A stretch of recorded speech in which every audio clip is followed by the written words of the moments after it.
어떤 특정한 지역에 가면 그 지역을 기억나게 하는 동물들이 있습니다. 예를 들어서 북극하면 무슨 동물이 생각이 나죠? 북극 펭귄이 생각이 나나요? 북극 곰이 생각이 나죠. 사막하면 무슨 동물이 생각나나요? 고양이요? 사막하면 낙타입니다. 이 낙타에 관한 오해 한 가지가 있습니다. 물론 오해를 푸신 분도 계실 것 같은데요. 오해 한 가지가 어떤 거냐면, 낙타에는 등이 있잖아요. 어떤 낙타는 하나가 등이 있는, 이게 삐쭉 튀어나온 등이 있는 낙타가 있는가 하면 두 개가 있는 낙타가 있지요. 이 낙타 등 안에는 뭐가 들어있을까요?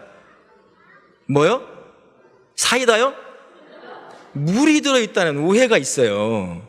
근데 전혀 틀린 말은 아닌데 조금 맞는 말이긴 해요. 낙타가 이제 물을 마시고 풀을 먹고 그것을 소화시킨 다음에 이제 험한 사막길을 가기 위해서 그것을 지방질화 시킬 때 그것을 이 등에 저장한다고 합니다. 그래서 며칠, 몇 주 정도 먹지 않아도 그것을 분해시키면서 지낼 수 있다고 해요.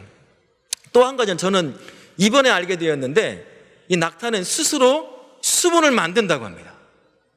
이 등에 있는 지방질을 분해할 때 수소가 발생하는데, 호흡하면서 들어오는 공기와 이 화학작용을 일으켜서 입 안에서 물을 만들어낸대요. 그래가지고 우리가 생각할 수 있는 것보다 더 오랫동안 이 광야, 사막 땅에서 꽤 오랜 기간 지낼 수 있다고 합니다. 이처럼 사막, 성경에서는 광야라고도 하고 빈들이라고도 합니다. 이런 곳에서 낙타와 같은 그런 특화된 그런 짐승만 살 수 있는 사막 또는 광야라고 하겠습니다.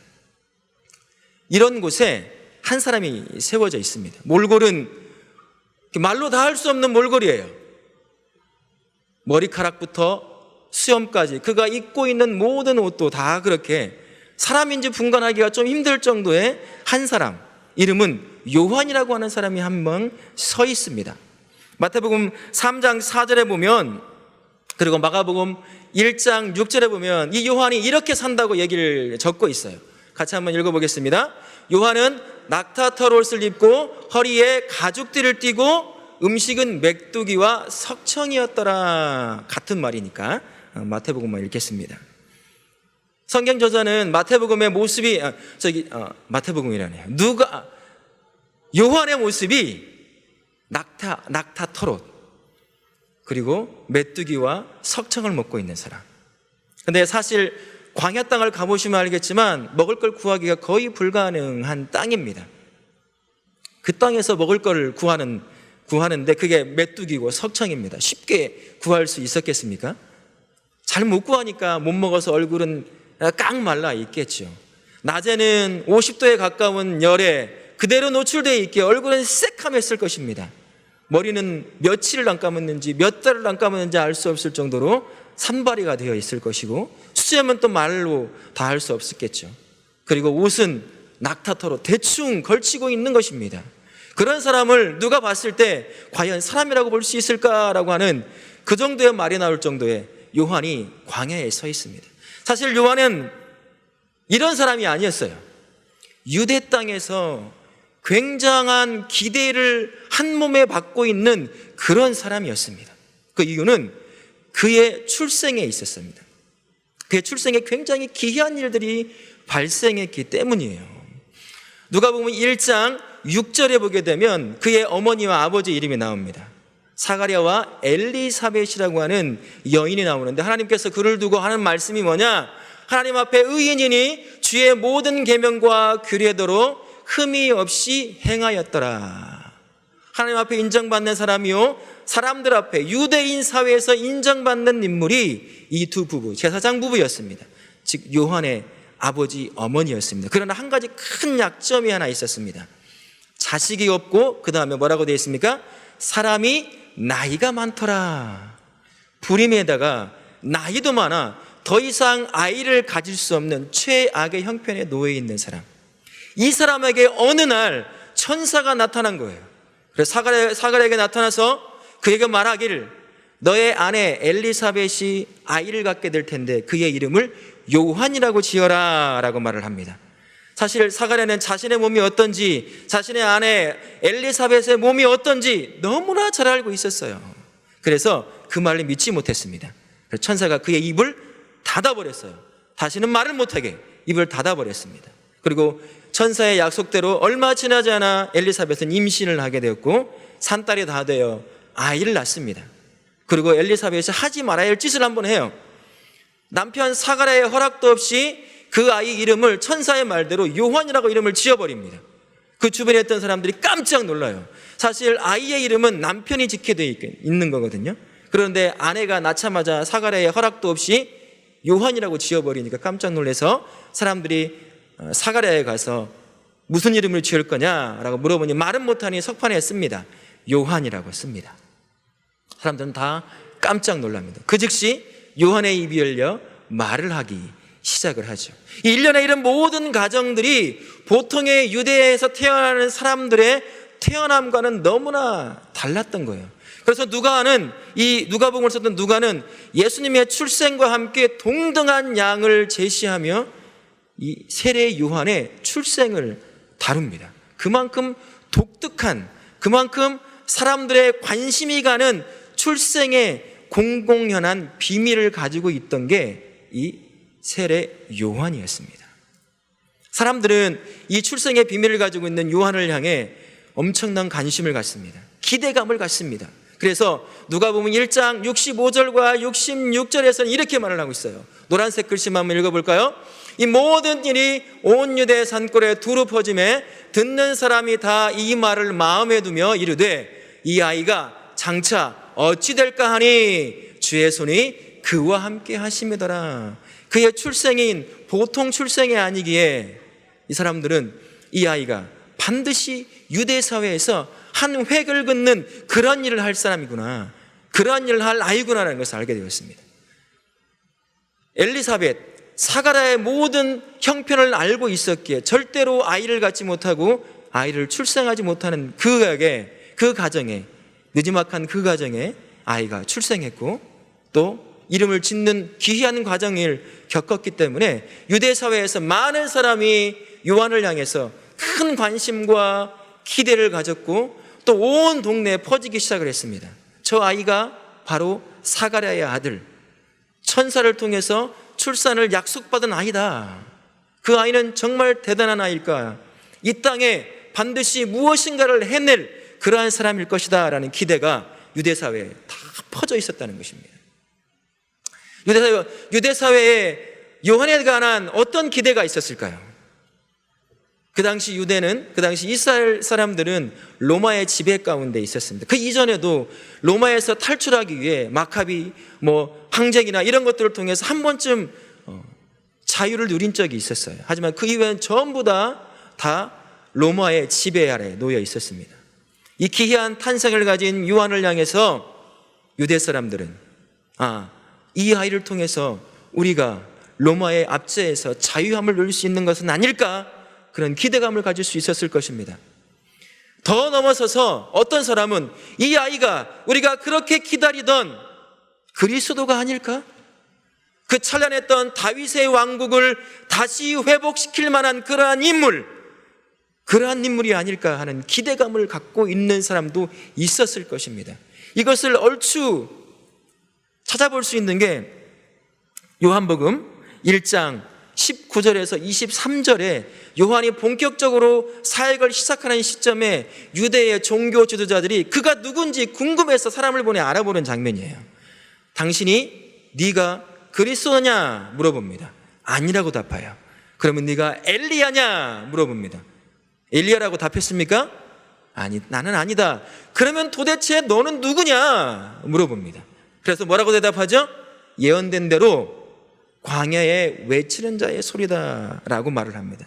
이 일련의 주고받는 질문과 답변 가운데서 유대의 많은 사람들이 요한에 대하여 가지고 있던 기대는 조금 전에 제가 말씀드린 것처럼 우리 민족을 로마에서 독립시켜줄 그러한 사람, 그것을 넘어서서 그리스도로 찬란했던 다윗의 왕국을 다시 회복시킬 만한 그러한 인물이다라고 기대를 하고 있었던 것입니다. 이런 큰 기대를 가진 요한이 그가 세워졌는 곳이 어디였습니까? 광야였어요. 사막이었습니다. 그곳에 사람이 있습니까? 무엇이 있습니까? 아무것도 없는 땅, 사막을 향해 홀연히 떠나버립니다. 누가복음 1장 80절에 보면 이런 말씀이 있는데요, 심령이 강하여지고, 이런 말이 있어요. 이것은 이제 말 그대로 요한의 마음이 영적으로 강해졌다는 그런 말도 되겠지만, 다르게 해석해 보면 성령이 강하게 임한 그런 상태를 두고 해석할 수도 있습니다. 이런 의미에서 본다면 요한이 광야를 향해 떠났던 것은 성령 하나님의 일방적 이끄심을 통해서 홀연히 광야를 향해 떠난 것입니다. 많은 사람들의 기대와 관심을 뒤로하고 그렇게 광야 땅에 세워진 게 된 것이죠. 유대 사람들은 이런 요한의 모습에 정말 이해할 수가 없었을 거예요. 왜 그랬습니까? 그를 향한 기대가 얼마나 컸는데요. 그를 향한 관심이 얼마나 많았는데요. 그 기대와 관심이 실현되려고 한다면 아무도 없는 광야 땅이 아니라 어디에 있어야 되겠습니까? 예루살렘을 중심으로 한 사람이 모여있는 곳, 도시 안에 그가 머물러 있어야 그에 대한 기대가 실체가 될 수 있었습니다. 그러나 요한은 이 사람들의 기대와 달리 관심과 기대를 뒤로하고 아무도 없는 땅 광야로 홀연히 떠나버린 것이죠. 그래서 이해하지 못하고 받아들이기가 참 쉽지 않았습니다. 광야는 어떤 땅입니까? 씨앗을 뿌려도 열매를 맺지 못하는 땅이에요. 그냥 말라서 죽어버립니다. 저도 광야와 같은 땅을 자동차로 한 10시간 이상을 달려봤어요. 10시간, 2-3시간 달리면 물도 좀 있고 좀 쉴 것도 있고 그러면 좋은데 10시간, 11시간을 달려도 똑같은 그런 장면이에요. 먼지만 있는 곳, 아무것도 없어요. 푸릇푸릇한 게 몇 가지가 있는데 그게 풀인 줄 알았더니 침이 없어. 손을 대면 가시처럼 찌르는 그러한 박한 식물만 조금 있을 뿐 아무것도 없어요.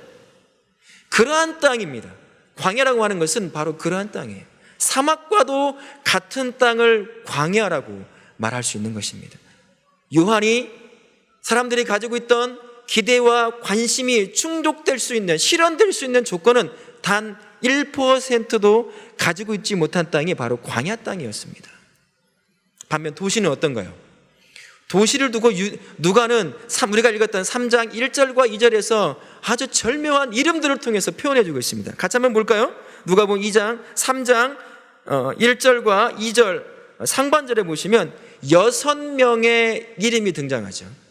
로마의 통치자, 로마 황제를 대표하는 사람, 그래서 유대 지방을 통치하는, 황제를 대신해 통치하는 누구요? 본디오 빌라도 총독이 있습니다. 그 다음에 유다를 세 등분으로 해서 왕처럼 섬기는 분봉왕이 3명이 있었습니다. 누구입니까? 빌립, 헤롯, 루사니아가 있습니다. 그리고 유대 사회의 최고의 권력자들, 최고의 종교 지도자들인 대제사장, 누구와 누구였습니까? 안나스와 가야바였습니다. 무슨 말을 하는 걸까요? 예루살렘을 중심으로 한 도시 안에 모든 것이 갖춰져 있었다는 거예요.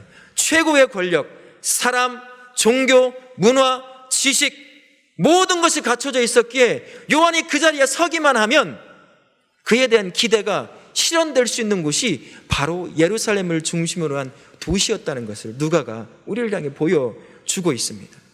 그런 모든 것이 갖춰진 그 도시를 뒤로하고 아무것도 갖춰져 있지 않은 광야로 요한이 성령에 이끌려 홀연히 떠나버립니다. 그러니 사람들의 어느 순간 지나면 요한에 대한 기대와 요한에 대한 관심이 살그러들기 시작하겠죠. 저는 이런 생각을 한번 해봤습니다. 언제쯤 요한이 광야를 향해 떠났을까? 성경엔 자세히 나오지 않아요. 사실 누가복음은 사람의 출생과 성장에 굉장히 관심이 있는 그런 복음서이기 때문에 예수님의 출생에 대한 그리고 성장에 관한 모습이 여기서 볼 수 있거든요. 그런데 더 이상 나가지가 않아요. 그래서 언제쯤 떠났는지를 참 찾기가 힘들 텐데 그 단서를 조금 찾을 수 있는 게 1장 7절, 그의 아버지 그리고 어머니 사가랴와 엘리사벳을 표현한 부분이 나오는데 나이가 많더라라는 것이었어요. 그러니까 출산을 못할 수 있는 나이, 폐경기가 온 나이, 50 중반, 50 후반, 60 가까이 될지 않았을까 싶습니다. 이런 나이에 요한을 베고 출산을 했다고 생각해 보십시오. 요한을 몇 년이나 양육할 수 있었을까요? 10대 초반? 10대 중반 정도 됐을까요? 제 생각엔 아무리 많아도 10대 후반 정도까지 요한을 양육하고 죽지 않았을까 하는 생각이 들어요. 이렇게 본다면 요한이 광야로 성령에 의해 일방적으로 쫓겨난 시기는 10대 후반으로 본다면 예수님을 만나는 그 시점까지 요한은 광야에서 최소 10년 이상 아무도 알아주지 않는 그곳, 사람도 없는 그곳, 하루 살기도 힘든 광야 땅에 머물러 있었다는 얘기가 되는 것입니다. 10년이면 뭐가 변합니까? 10년이면 제가 변합니까? 강산이 변하잖아요. 사람의 관심들에서, 사람들의 기대감에서 요한은 더 이상 존재하지 않는 존재, 그런 사람이 되어 가는 것입니다. 그래서 1장이 끝나자마자 누가는 마치 그것을 한 번쯤 알려주는 것처럼 예수님의 출생으로 바로 넘어가 버립니다. 아무런 얘기가 없이요. 사람들의 관심에서, 사람들의 기대에서 요한은 거의 사라져버린 그러한 존재가 되는 것이죠. 요한의 심정은 어땠을까요? 출생하자마자 그를 바라보는 많은 사람들은 정말 대단한 아이, 이 아이는 우리 민족을 살릴 수도 있을 아이, 어쩌면 우리를 영원히 구원할 수 있을 그리스도가 될 수도 있는 아이가 아닐까, 그런 기대를 가지고 막 꿀밤을 때렸을까요? 기대를 가지고 이 그리스도가 될 녀석 하면서 그러지 않았을 거예요. 봄을 다루듯 그를 보는 사람마다 축복했을 것이고 대단한 아이로 추앙했을 것이고 다른 아이에 비해 훨씬 더 좋은 주변 환경을 갖고 자랐을 것입니다. 그렇게 자라면 사람이 마음에 생기는 게 있잖아요. 요한도 사람이니까 기대감이 생길 거고, 내가 정말 무엇인가를 할 사람이구나 라는 기대감을 가질 만합니다. 그런 그가 성령에 이끌려 광야로 쫓겨난 거예요. 그 어린 그 아이가 어땠을까요? 심정이 처음엔 정말 죽고 싶지 않았을까 싶습니다. 내면이 무너지지 않았을까 싶어요. 그러나 끝까지 참아납니다. 끝까지 언젠가 세워질 자신을 향한 예언된 그 사역이 언젠가 자신의 삶에 이루어질 것을 기억하고 참아내. 물론 성경에는 나와 있지는 않아요. 제가 한번 생각을 해봤어요. 그렇게 참아내기 시작을 합니다. 사람들에게는 완전히 사라진 사람, 스스로는 아무것도 아닌 것 같은 그러한 상황 가운데 놓여 있는 요한, 대역전의 시간이 오기 시작합니다. 때가 되니 하나님이 요한을 역사의 전면으로 다시 일으켜 세우는 시기가 돌아온다는 것입니다. 3장 2절 중반절에 보면 이렇게 되어 있어요. 한번 읽어볼까요? 하나님의 말씀이 빈들에서, 도시에서가 아니에요, 빈들에서, 아무것도 없는 빈들에 서 있는 누구의 아들이요? 사가랴의 아들, 다 늙어 아이를 가질 수 없는 그 집안에서 유일하게 태어난 한 아이, 그 아이 요한에게 어떻게 했다고요? 임한지라. 하나님의 말씀이 임하자, 하나님이 그와 함께 광야에 홀로 버려져 있는 그에게 임하자, 역사에서 완전히 사라진 것 같았던 그가 다시 그의 이름이 3장을 통해 전면으로 등장하는 것을 보게 됩니다. 다 잊어지고 스스로도 아무것도 아닌 거라고 여겼을 그 요한에게 다른 것이 아니라 살아계신 하나님의 말씀이 그 영혼에 임하자 10여 년간의 광야의 죽음의 생활 같은 그 시간이 생명의 시간으로 바뀌어버립니다. 죽음의 땅 광야가 생명의 땅으로 바뀌어버립니다. 3절부터 그의 입과 그의 손을 통해 회개의 말씀이 선포되고 구원의 회개를 위한 회개의 세례를 베풀기 시작을 합니다. 그것뿐입니까? 예언됐던 그 사역, 오직 한 사람 요한만 감당할 수 있는 그 놀라운 사역, 우리는 절대 감당할 수 없는 그 사역, 만왕의 왕이시오 모든 우주의 창조자이신 예수 그리스도, 생명의 근원 되신 그분, 우리를 구원하게 이 땅에 오실 그분의 앞길을 준비하는 인물로 세워지고 그 사역을 당당하게 감당하는 요한으로 세워지게 된 것입니다. 요한이 속해 있던 광야가 이래도 죽음의 광야인가요?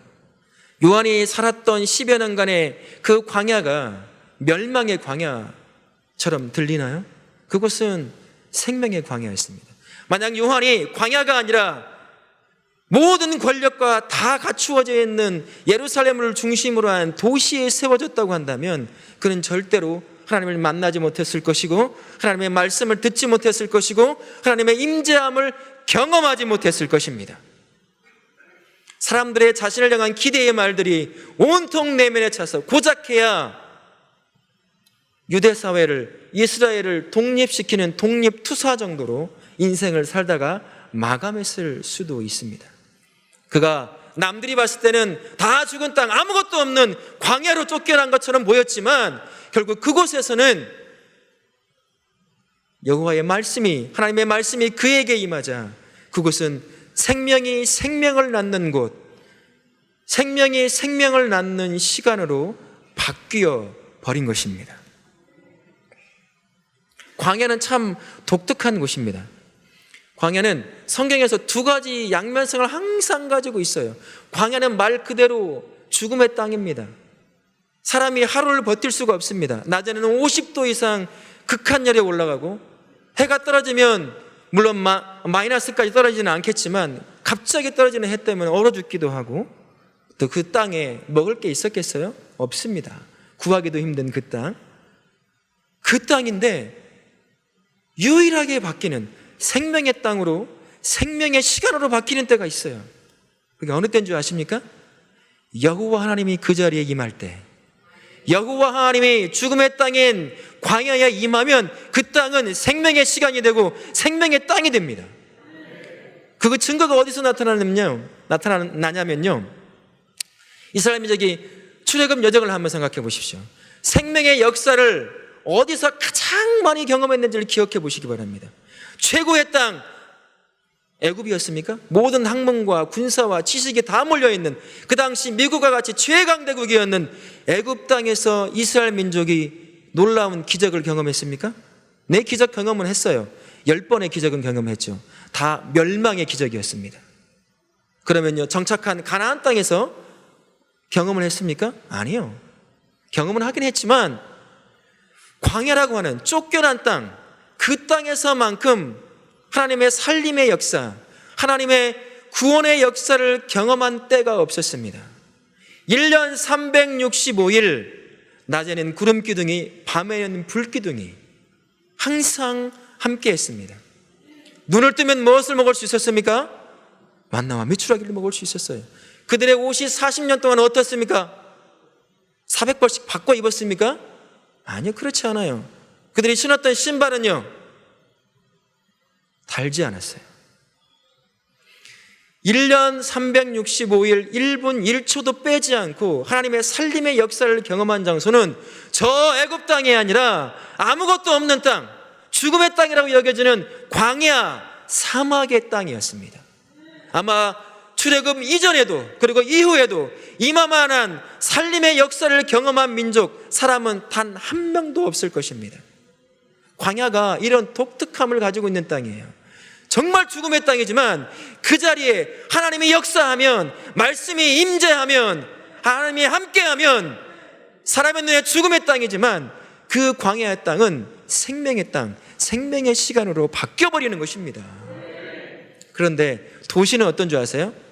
시작부터 도시는 저주의 대상이었어요. 도시는 우상과 간음과 온갖 범죄가 득실거리는 곳, 그리고 언젠가는 반드시 하나님의 징계 가운데 무너지는 곳이었어요. 그런 곳에 요한이 세워진다고 해보십시오. 절대로 그는 그의 예언된 사역을 감당할 사람으로 준비되지 못했을 것입니다.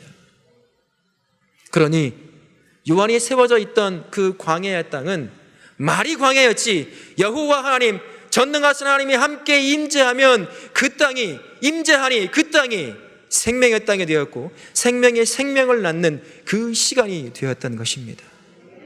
사랑하는 성도 여러분, 누구나 다 광야를 겪어요. 그죠? 인생의 광야를 걷습니다. 저에게도 제가 신앙생활 하면서 생각을 해보니까 3번 정도 정말 극한 광해 생활을 경험해 본 적이 있습니다. 최근에는 한 8년 전쯤입니다. 유학을 가서 한 2년쯤 되었을 때인데 모든 계획이 다 틀어져 버렸어요. 완전 멘붕 상태에 놓여 있었습니다. 그리고 곧 이어서 쌍둥이가 출산을 했고 고만고만 아이들 3명이 모여 있어요. 거기에 또 재정도 바닥에 나버렸습니다. 어떻게 해야 될지, 어느 방향을 잡아야 해서 어떻게 해야 될지 아무것도 모르는 시기였습니다. 안에서는 걱정과 근심에 짓눌려 살았습니다. 자다가 깨기도 하고 잠이 안 오기도 하고 한숨이 절로 들고 짜증이 나고 정말 죽을 것 같은 그런 심정이었어요. 그런 날을 보고 하나님이 야, 저러다가 윤희 죽겠구나 그렇게 생각하셨는지 저에 속했던 가족을 전부 한국으로 보내버리셨어요. 다 그냥 자녀들 전부 다 완전히 혼자 남게 해버렸어요. 마치 요한이 광야 땅에 혼자 남은 것처럼 혼자 남게 하셨습니다. 아내와 아이들을 다 워싱턴에 있는 덜레스공항이라고 하는 곳에 태워주고 비행기를 태우고 저 혼자 쓸쓸히 내려왔습니다.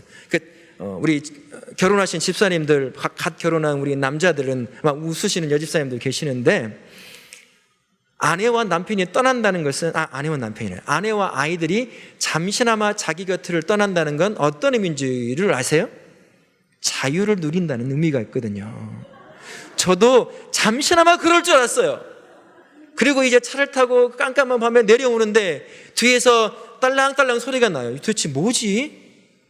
그래서 불을 켜고 잠깐 서서 봤더니만 둘째 아이가 참 많이 울었거든요. 그 아이를 달래기 위해서 흔들던 딸랑인 거예요.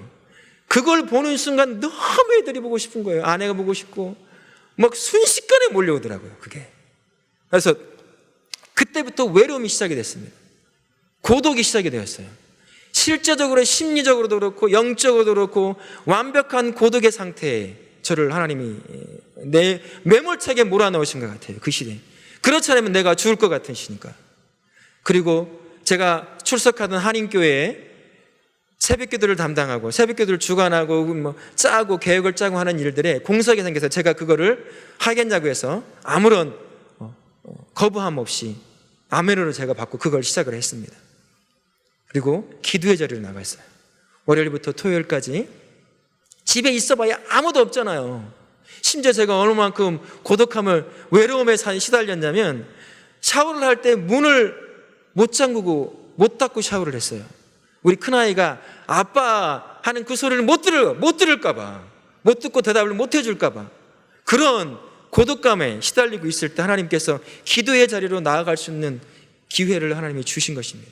월요일 아침부터 월요일 새벽부터 토요일 새벽까지 그 전날 아침 먹을 시리얼 점심까지 다 미리 싸놓고 4시 15분쯤 일어나서 씻고 준비해서 5시 시작하는 그 새벽 기도를 가서 준비하고 진행을 했습니다.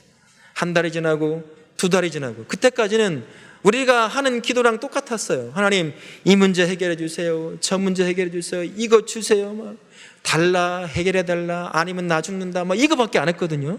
한 달이 지나고 2달이 지나고 3달이 지날 때 내 입에 만들어진 하나님을 향한 고백이 있었습니다. 딱 2가지예요. 하나님 아니면 안 됩니다. 하나님 아니면 저 죽습니다. 이게 내 고백이 되어버렸어요. 많은 것을 달라고 처음에는 기도했지만 결국 하나님이 아니면 안 되겠더라고요. 하나님이 아니면 안 되겠더라고요. 그 고비를 넘겨니까 그제서야 내 마음에 평안이 찾아오고 그제서야 닫혀있던 눈이 열리기 시작을 했어요. 방향을 잡아갈 수 있는 길을, 사람을 붙여주시고 환경을 허락하시는 하나님을 그때서야 만나고 자리를 잡아갈 수 있었습니다. 근데 한 가지 문제가 해결이 안 됐어요. 집에 쌀떡이 다 떨어진 거예요. 이 재정의 문제가 해결이 안 돼요. 그래서 기도하면서 하나님 어떻게 하면 좋습니까? 기도하는 하나님이 지혜를 주시는데 구글에서 백지수표, 가짜수표 사진을 하나 발견을 했어요. 거기에다가 제가 쓰기 시작했습니다. 하나님의 은행 밑에 어떤 은행이냐? 하나님의 은행. 누구한테 오는 거지? 하나님. 누구한테 주는 거지? 나, 허윤. 그리고 위에다가 액수를 썼어요. 저 지금도 후회하고 있습니다. 전 크게 쓸걸 하고 그냥 속이 좁아가지고 크게 쓰지를 못했어요. 대충 앞을 계획해 보니까 이 정도면 되겠다 싶은 거예요. 그래서 3만 불을 썼어요. 3만 불이면 우리 돈으로 지금으로 하면 3,300, 400 정도 되는 액수였습니다. 그걸 가지고 기도하기 시작을 했습니다. 근데 참 하나님이 타이밍도 맞게 역사를 일으키십니다. 제가 유학을 갔는데 1년 만에 교통사고를 당했거든요. 그래서 차도 고치고 치료도 받는 이 과정 가운데 이제 상대편이 잘못을 했기 때문에 제가 그 보험금을 받아야 되는 입장이었어요. 근데 제가 영어가 잘 안 되잖아요. 법원까지 오라는 거예요. 저보고 가래요. 가기만 하면 된대요. 저는 경찰서 근처만 가도 덜덜덜 떨리는데 법원을 들어가라고 하니 얼마나 떨리겠어요. 근데 법원은 미국의 지방 법원을 가보니까 우리나라 동사무소더라고요. 근데 막 판사가 뭐라고 하고 그 흑인 아저씨가 내 차를 치는 흑인 아저씨가 막 뭐라고 하는 거예요. 증인까지 데려가가지고 판사가 이 사람에게 매긴 딱지를 취소시켜 버렸어요. 그래서 나에게 와야 될 그 보험금이 막혀버렸습니다. 그 사이에 또 워싱턴에서 미국인 변호사 밑에서 일하는 한국인 사무장 3명이 바뀌는 놀라운 역사들이 일어나기 시작을 했어요. 내가 받을 돈을 못 받게 아예 막아버리신 거예요. 그 기간에 완전히 막아버렸어요. 그런데 그 기도를 가지고 가짜 수표를 두고 기도하는 그 가운데 느닷없이 완전히 포기하고 내 기억에서 사라졌던 그에 대한 3번째 사무장이 갑자기 전화를 해가지고 왜 카시트 새로 산 거 신청 안 했냐, 이게 무슨 생뚱맞은 소리냐, 사고 나고 보험 처리하다가 아무것도 안 돼서 그만 포기했거든요. 근데 새로운 사무장이 보니까 분명히 이건 카시트도 오고 뭐 다 갈아야 될 텐데 아무런 것이 없으니까 왜 안 했냐. 그래서 멋쩍은 뉴스 제가 전화상을 웃으면서 혹시 비싼 카시트 사도 될까요? 그러게 하고 내 나름 여기도 또 속이 좁은 것이 아니라 마음이 좁아가지고 비싸다고 산 건데 알고 보니까 별로 비싼 게 아니었어요. 그걸 사서 영수증을 신청을 했습니다. 그리고 그 사람이 일사천리로 그것을 다 해결했어요. 근데 그것만 받아서는 제가 기도하던 액수가 안 돼요. 그러니까 하나님 또 한 번 틀으셨습니다. 돈이 없어서 이제 렌트비를 적게 내는 좀 좋지 않은 집으로 이사를 했는데, 분명히 제가 새로 바뀐 주소를 드렸는데 사무장 밑에서 일하는 사람이 옛날 집 주소로 그거를 보내버린 거예요. 왜 안 오니까 봤더니 다른 곳에 보내버린 것입니다. 이 사람은 2중 3중으로 이 사무장은 의도치 않게 저에게 실수를 한 거예요. 그래서 그 사람이 이 수고비를 받아가야 할 것을 저에게 주는 역사가 일어났어요. 필요한 것도 자기가 받아가야 되는데 미안하다고 저한테 다 줘버렸어요. 그리고 또 하나 역사가 있었습니다. 이제 이사를 가야 하잖아요. 제가 버지니아에서 텍사스로 이사를 가야 되는데 이사 비용이 없어요. 그 보험료는 한참 후에 나오게 되어 있습니다. 제가 다른 학교로 이제 전학을 가면서 입학금과 내일 그 시기에쯤 받아야 되는 것이었기 때문에 아무것도 없습니다. 그래서 준비하는 과정 가운데 도서관에 책이라도 읽으려고 가는데 참 친절한 미국인 아저씨가 제 뒤에 차 범퍼를 살짝 박아주시는 거예요. 살짝 박아서 나는 아프지도 않고 차가 오래돼서 범퍼가 깨지는, 나는 괜찮지만 차만 망가지고 범퍼만 망가져 최소한으로 고칠 수 있는, 그래서 보험회사에 전화해서 내가 고칠 테니 내가 청구한 금액을 줘라 해서 2,300~400여 불을 받았어요. 우리 돈으로 하면 250만 원 되는 거죠. 그리고 300불을 주고 깨끗이 고치고 2,000불 정도를 가지고 이사 비용을 내고, 이사하면서 비행기를 타지 못하니까 돈이 없어서 제 차를 가지고 이제 그 머나먼 텍사스까지 3박 4일의 여정에 비용을 다 했습니다. 나중에 와서 보니까 건 25,000불이더라고요.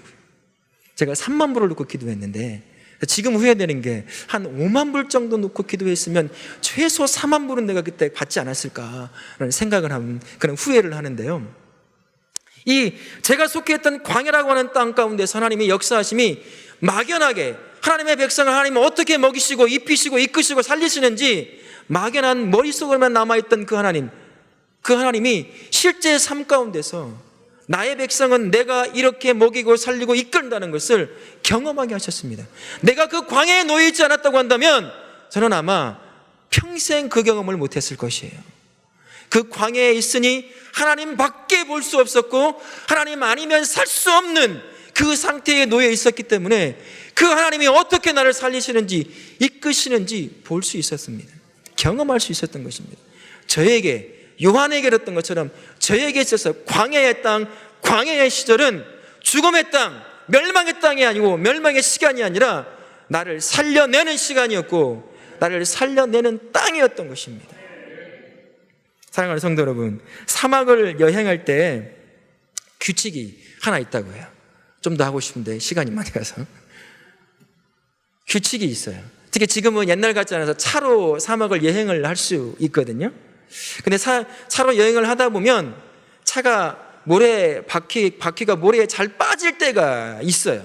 근데 그런 특수한 모래가 좀 있다고 합니다. 이름이 참 특이해요. 푸시라는 모래예요. 밀가루처럼 고운 모래라고 합니다. 거기에 들어가면 애지간한 차는 다 바퀴가 빠지게 돼 있대요. 그래서 거기서 빠져나오려고 엑셀을 밟고 또 밟는 거예요. 밟으면 밟을수록 어떤 일이 발생하겠습니까? 차가 점점점 땅 모래 속으로 빠져가는 거예요. 결국에는 자기 문도 못 열 정도로 차가 싹 모래 안에 들어가 버린다는 것입니다. 이 사람은 사막을 여행할 때 정말 중요하지만 간단한 규칙 하나를 몰라서 그런 거예요. 지나가는 사람을 못 만났으면 그 사람은 그거에서 그렇게 죽는 것입니다. 근데 규칙이 아주 간단해요. 빵빵하게 채워져 있는 타이어에서 바람을 충분히 빼면 되는 것입니다.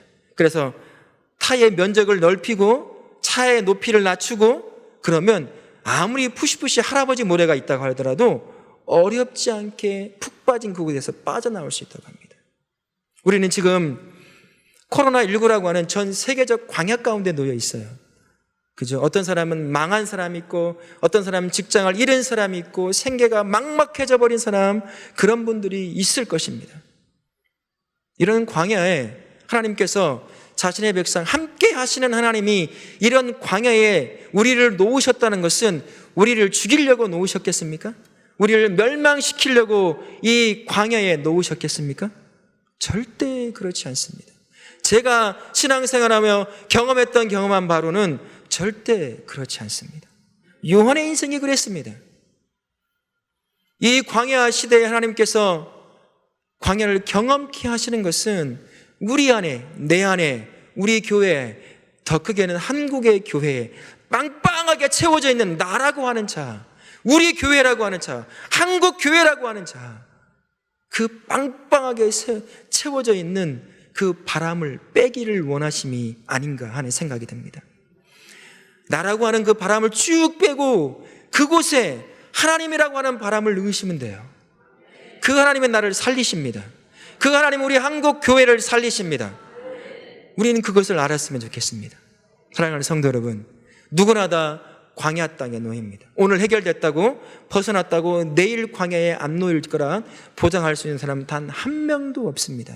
그러나 중요한 것은 살아계신 하나님은 나와 함께 한다고 한다면 내가 속한 광야, 어떤 광야라 할지라도 그것은 죽음의 땅, 죽음의 시간이 아니라 어떤 시간이라고요? 생명의 광야가 되는 것입니다. 새로운 하나님의 역사를 일으키고자 하는 놀라운 기대감을 갖게 하는 그러한 곳이 바로 하나님이 함께하는 내가 속해 있는 광야라는 것입니다. 나를 이 광야에 놓게 하신 하나님, 이제 나라고 하는 자아를 빼고 하나님을 채우실 수 있게 바랍니다. 그리고 기대하십시오. 이 상황을 통해 나를 어떻게 세우시고 인도하시고 이끄실지 기대하시고 그 기대를 이루시는 하나님을 풍성히 누리실 수 있기를 예수님의 이름으로 축원합니다. 아멘.